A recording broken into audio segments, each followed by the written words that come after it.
Messieurs, dames, bonjour. Bonjour, monsieur Lassalle. Je suis la surprise de la journée. Il y a des jours comme ça. Il y a des jours d'élection et de verdict pour tout prétendant.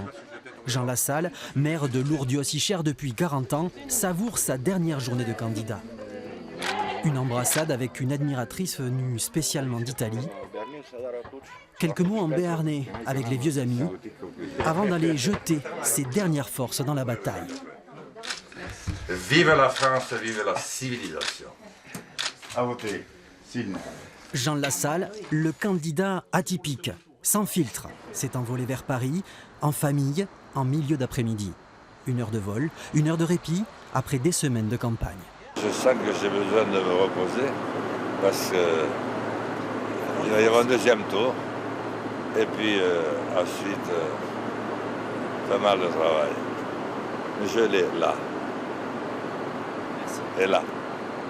La victoire, dans le cœur et dans la tête.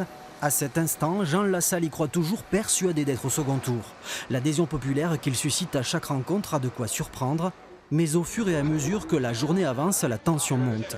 Arrivé au port de Beaugrenelle en fin de journée pour faire la fête, Jean Lassalle s'est éclipsé à 19h45.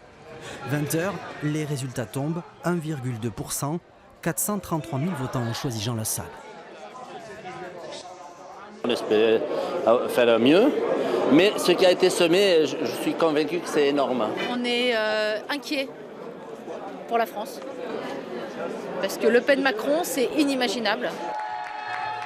Il est 22h et Jean Lassalle refait enfin surface, acclamé par une centaine de soutiens et d'amis. Dans son discours, il ne donnera aucune consigne de vote pour le second tour. Je ne vois pas comment je pourrais me dérober dans cette grisaille absolue, même si des Français ont voté, quand on voit cette France déchirée. À défaut d'arriver à l'Élysée, Jean Lassalle, le berger des Pyrénées, semble donc reprendre le chemin de l'Assemblée nationale pour les semaines à venir.